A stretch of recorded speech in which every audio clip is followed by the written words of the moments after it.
Well, we're in AD 28 and we're in event 29. It's found in Matthew, Mark, and Luke. We're going to look at the Mark account, add in whatever we can find in Matthew and Luke. And the reason we're taking Mark this time is because there are 20 verses, verses 6 in Matthew, verses 13 in Luke. The Gadarene demoniac. Easy for me to say, right? Well, we know that Jesus had set out across the Sea of Galilee and the storm had arisen, and now we find Jesus on the other side. Well, what is the other side? Well, the Sea of Galilee is approximately 7 miles wide, and across from Capernaum we find the area of the Gadarenes, or a region almost directly across the sea. And as Jesus steps out of the boat, it tells us that a man who was demon-possessed came and started speaking to Jesus. Now, there's a lot of things that we learn when we look at all three Gospels. In Matthew, it says 2 men. But we only really focus on one. And we know that he was very strong because he could break chains and shackles. That's all found in Mark. However, we also find out that he lived amongst the tombs in all three of the Gospels. And that also he didn't wear clothes. He was naked. We find that in Luke.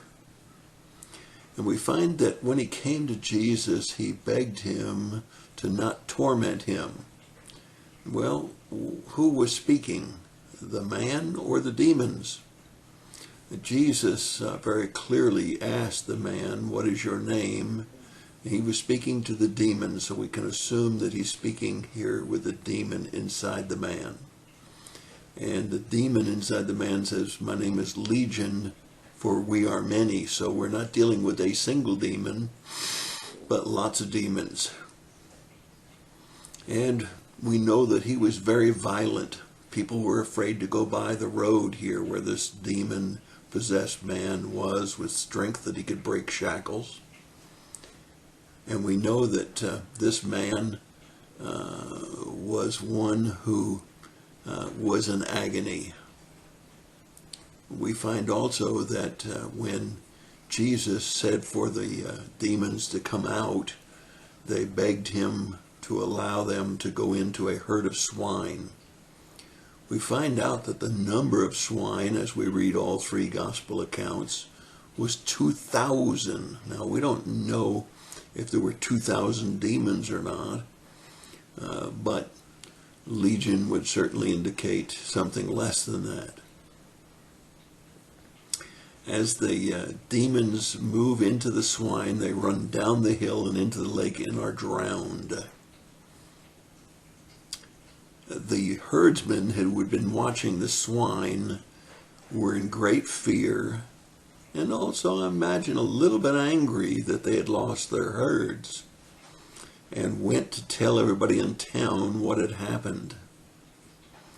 They came out and saw the man who had previously been extremely strong, breaking shackles, and fearful, was now sitting at the feet of Jesus in his right mind.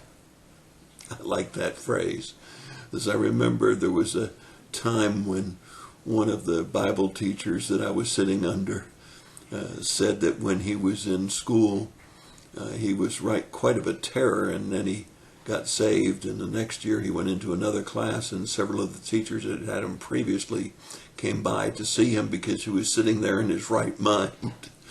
So the right mind phrase really hits me here.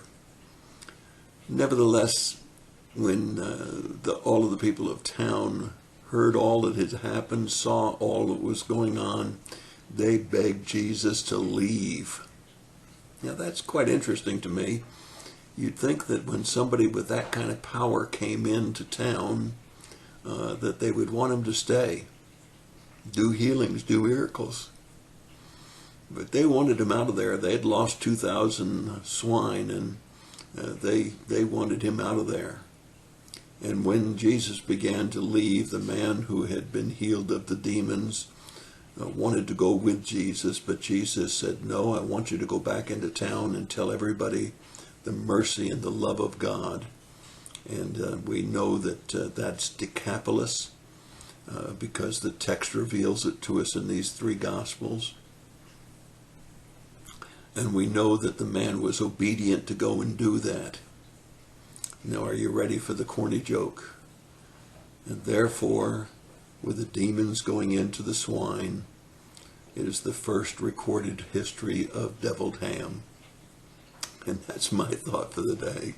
God bless you and have a great day.